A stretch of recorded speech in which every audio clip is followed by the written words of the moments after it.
Hello and welcome. As always, my name is Brendon Leslie and this is Uncovering Southwest Florida. Thank you for joining us. Alright, we have a lot to discuss, but first and most importantly, hundreds of people gathered at Centennial Park in Fort Myers to show their love and appreciation for law enforcement. They also read the names of all those who paid the ultimate sacrifice protecting Lee County. Take a look at this fantastic event. Who say can you see? And I want a round of applause for each and one of you that came out tonight to say we're not going to take no more, we're not going to back down, and we got the backs of our police officers. But I do want to take a moment of silence for all our fallen heroes' sacrifices. And last night we lost another officer in Toledo. Leaves behind a wife and 2 kids, and his last words for protecting us was, "Tell my family I love them." And the rocket's red glare. Fort Myers Police Department. Police Officer Adam Edward Jobbers Miller. Police Officer Andrew Allen Widman. Police Officer Daniel Matthew Starks. Detective Mark Allen Bullhouse. Sergeant Logan Leroy Scott. Lieutenant Matthew Gurham Hisler. K-9 Roscoe. Lee County Sheriff's Office. Deputy Sheriff Margina Sylvia Nunez. Corporal Patrick Joseph Healy. Deputy Sheriff Michael Shoshak. Corporal Alfredo Banos. Corporal Ronald Lee Fewell. Deputy Sheriff Dwight Lynn Hall. Deputy Sheriff Michael David Yall. Deputy Sheriff Richard Keith Eva, and K-9 Alco.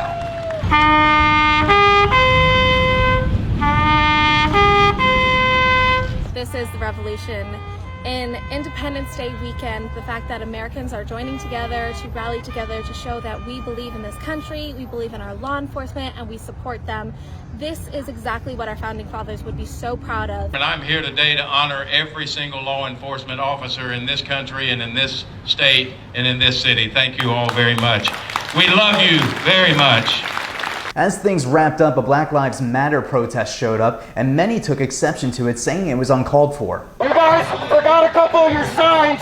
I picked them up from some of your protests. Defund the police. What does defund the police mean? Does it mean reform the police? Because if it did, you would say reform the police. Here we go. I like this one. No lives matter until Black Lives Matter.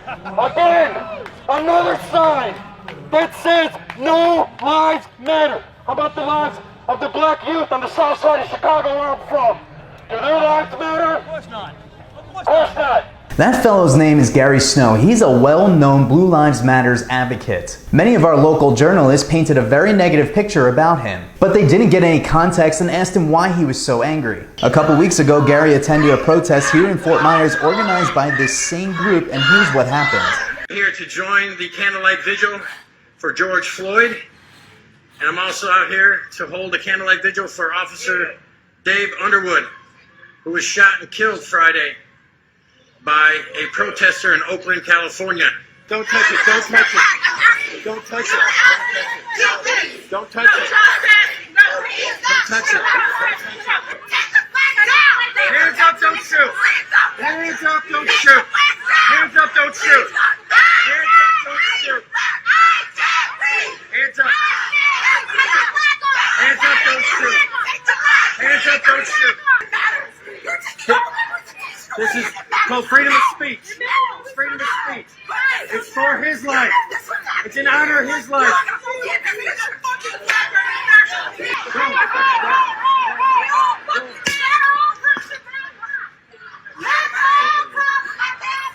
So according to this woman, it's okay for people to counter-protest a police appreciation event, but it's not okay for Gary to attend their events. In all fairness, this protest was completely peaceful. I did get the chance to speak with many people from both sides of the issue, and we had a healthy debate on this. This is an event to actually stand for fallen officers.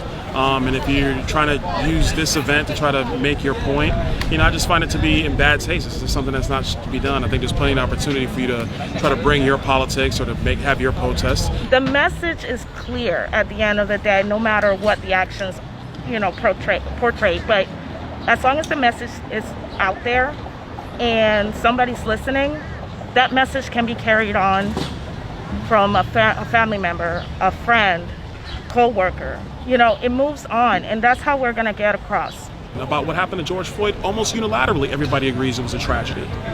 But what has happened is the outcome of that is what's starting to divide the country. Because no, a lot of Americans don't believe in riots. They don't believe in looting. Guess what? That's white Americans, that's black Americans. But because you don't say you're for Black Lives Matter, then all of a sudden you're against black lives. That's the most ridiculous thing I've ever heard in my life. And that's what's destroying and dividing the country. And what we've seen after the wake of George Floyd is that Black Lives Matter is a political movement. This is a Democratic, Marxist-funded political movement. I don't agree with the organization.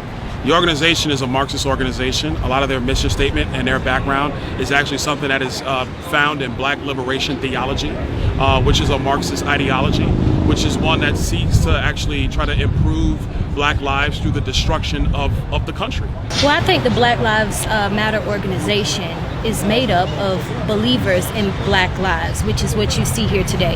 So it's hard to criticize an entire organization when the organization is made up of individuals, and the individuals that you see here today are showing up in the spirit of love. We aren't hateful.